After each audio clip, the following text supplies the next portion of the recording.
భయంకరమైన అప్పుల సమస్యల నుంచి సులభంగా బయటపడాలి అంటే ఎలాంటి శక్తివంతమైనటువంటి పరిహారాలు పాటించాలో ఈ వీడియోలో మనం తెలుసుకుందామండి. చాలా మందికి కూడా అప్పులు ఉన్నప్పుడు అప్పులు తీరుస్తూనే ఉంటారు. అయితే అప్పులు తీర్చిన ఒక అప్పు తర్వాత ఇంకొక అప్పు వస్తూనే ఉంటుంది.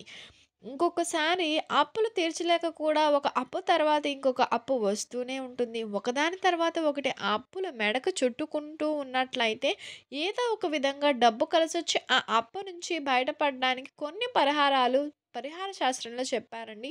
వాటిలో ముఖ్యమైనవి పౌర్ణమి పరిహారాలు. ఎప్పుడైనా సరే పౌర్ణమి తిథి కలిసి వచ్చినప్పుడు సూర్యోదయానికి ముందు కానీ, సూర్య అస్తమయ సమయంలో కానీ తెల్ల నువ్వులతో చేసినటువంటి జీడీలు లేక తెల్ల నువ్వులతో చేసినటువంటి ఉండలు 3 పారే నీటిలో వదిలేయాలి.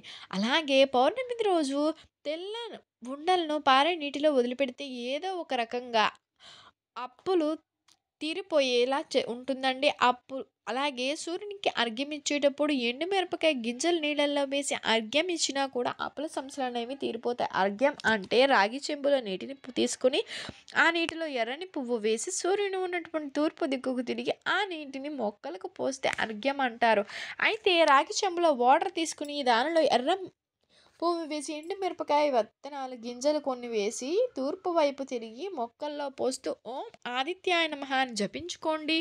దాని వలన కూడా అప్పుల సమస్యల నుంచి మీరు బయటపడగలుగుతారు. అలానే అప్పుల బాధల నుంచి కూడా బయటపడడానికి గురువారం పాటించాల్సినటువంటి శక్తివంతమైనటువంటి పరిహారం ఏంటంటే, ఎవరైనా ముత్తైదువుకు గురువారం రోజున మంగళకరమైన వస్తువులు మీ చేత్తో ఇచ్చేయండి. అంటే బొట్టు బిళ్ళల ప్యాకెట్, కాటుక డబ్బా, ఇలా నెయిల్ పాలిషు, గంధం, ఎర్రని రిబ్బను, వీటిని మంగళకరమైనటువంటి వస్తువులంటారు. ఇవి ఆడవారు ధరించేటువంటి మంగళకరమైన వస్తువులు. గురువారం పూట మీ చేత్తో వాటిని ముత్తైదువుకి ఇవ్వండి. ఇలా 5 గురువారాలు చేసినట్లయితే అమ్మవారి అనుగ్రహం వల్ల అప్పుల సమస్యలనేవి తీరిపోతాయండి. అలానే తీవ్రమైనటువంటి అప్పులు ఒకదాని తర్వాత ఒకటి మెడకు చుట్టుకుంటూ ఉంటే వాటి నుంచి బయటపడడానికి శుక్రవారం పాటించేటువంటి శక్తివంతమైన పరిహారం కూడా ఉందండి.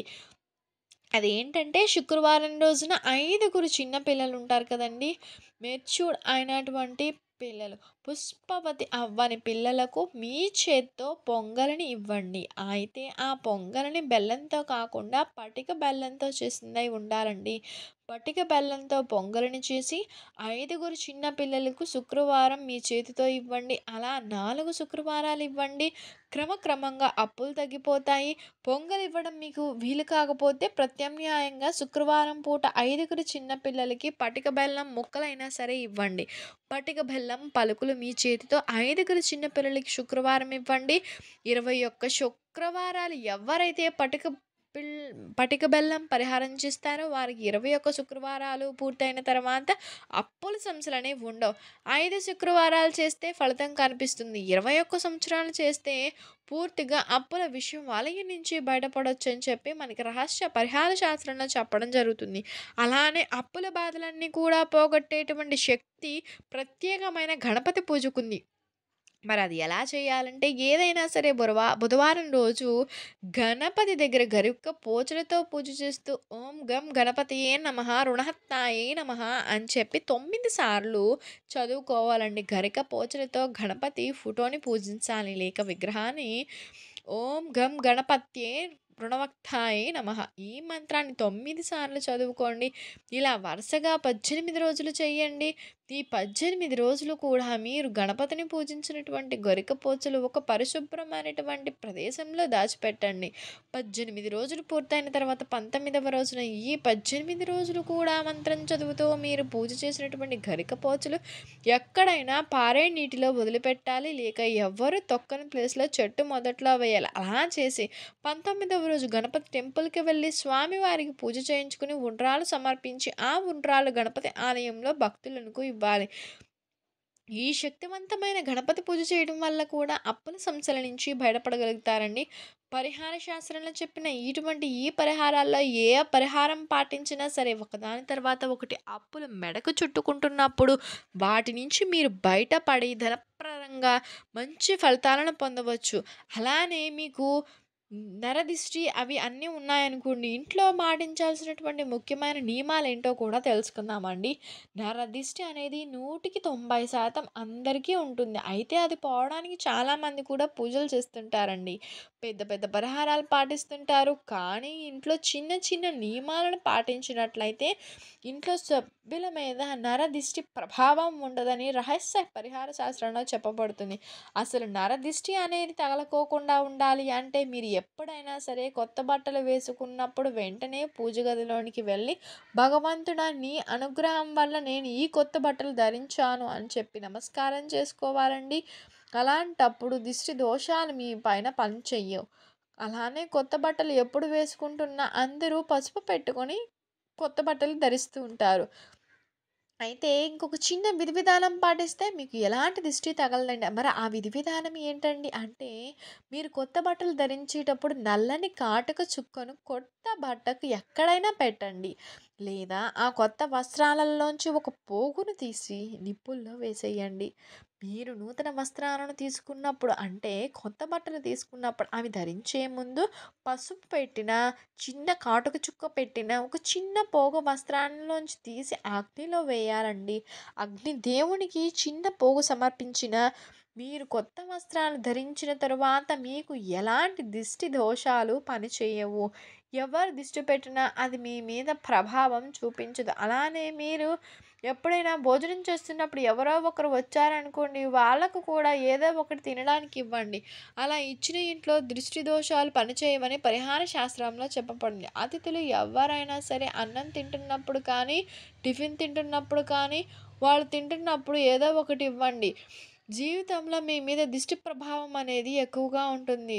అలానే మీరు ఎప్పుడైనా సరే పిండి వంటలు చేసుకున్న, నిలువ పచ్చళ్ళు చేసుకుంటున్న ఆ పిండి వంటలు, నిలువ పచ్చళ్ళు ముందు చుట్టుపక్కల వాళ్ళకి పంచిపెట్టి తర్వాత మీరు తినండి. ఈ నియమం పాటించిన కూడా దిష్టి మీ పైన ఎలాంటి ప్రభావం చూపదండి. అసలు ఏ పిల్లలు ఎవ్వరికీ దిష్టి తగలకుండా ఉండాలి అంటే స్కూల్‌కి వెళ్ళేటప్పుడు, క్లాస్‌కి వెళ్ళేటప్పుడు తల్లిదండ్రుల పాదాలకి నమస్కరించాలి. ప్రత్యేకంగా ఏ ఇంట్లో అయితే స్కూల్‌కి వెళ్ళే ముందు లేక కాలేజీకి వెళ్ళే ముందు తల్లి పాదాలకు నమస్కరించుకొని వెళ్తారో ఆ ఇంట్లో పిల్లలకి దిష్టి దోషం పనిచేయదని పరిహార శాస్త్రంలో చెప్పబడింది. కాబట్టి పెద్ద పెద్ద పూజలు చేయాల్సిన అవసరం లేదండి. పెద్ద పెద్ద పరిహారాలు పాటించాల్సిన అవసరం లేదండి. చిన్న చిన్న నియమాలు పాటించాలి. తల్లికి నమస్కారం పెట్టి వెళ్ళడం, కొత్త బట్టలు ధరించేటప్పుడు చిన్న పోగు అగ్నికి వేయడం, అతిథులు వస్తే తినటానికి ఏదో ఒకటి ఇవ్వడం, పచ్చళ్ళు కానీ, పిండి వంటలు కానీ చుట్టుపక్కల వాళ్ళకు పంచి మీరు తినడం. ఇలాంటివన్నీ చేయడం వలన మీ మీద ఎలాంటి దిష్టి దోషాలు పనిచేయవండి. అలానే ఎప్పుడైనా సరే మీకు దిష్టి దోషం ఉన్నది అని చెప్పి అనుమానం గనుక వచ్చినట్లయితే టచ్ వుడ్ అనేటువంటి మాటను కింద ఉన్న టేబుల్‌ని కానీ, కుర్చీని కానీ తాకండి. టచ్ వుడ్ అని చెప్పి కుర్చీని కానీ, టేబుల్‌ని కానీ తాకితే మీకు దిష్టి దోషాలు పనిచేయవని కూడా పరిహార శాస్త్రంలో చెప్పారు. దిష్టి దోషాలు ఎక్కువగా ఉన్నప్పుడు ఓం దగడం అనేటువంటి మంత్రం ఉంటుంది. పదిహే పద తులసి దళాలు తీసుకొని, మిరియపు గింజలు తీసుకొని, తులసి దళాలు, మిరియపు గింజలు తీసుకొని ఓం డగడం అని చెప్పి శాబర మంత్రం చదువుకొని వాటిని నోటిలో వేసుకోవాలండి. అలా చేస్తే దిష్టి దోషాలన్నీ తొలగిపోతాయండి.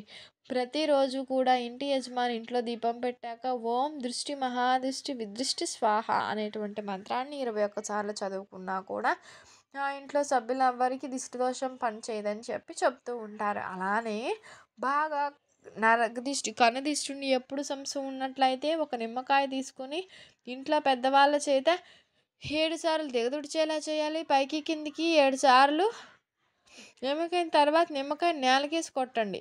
అంతే. మీకున్న దిష్టి మొత్తం తొలగిపోతుంది. సమస్యలన్నీ తొలగించుకోవచ్చు. ఇంకా ఇలాంటివి అన్నీ మీకు నచ్చినట్లయితే నా ఛానల్‌ని లైక్ చేయండి. సబ్స్క్రైబ్ చేయడం మర్చిపోకండి. Thank you for watching. Thank you.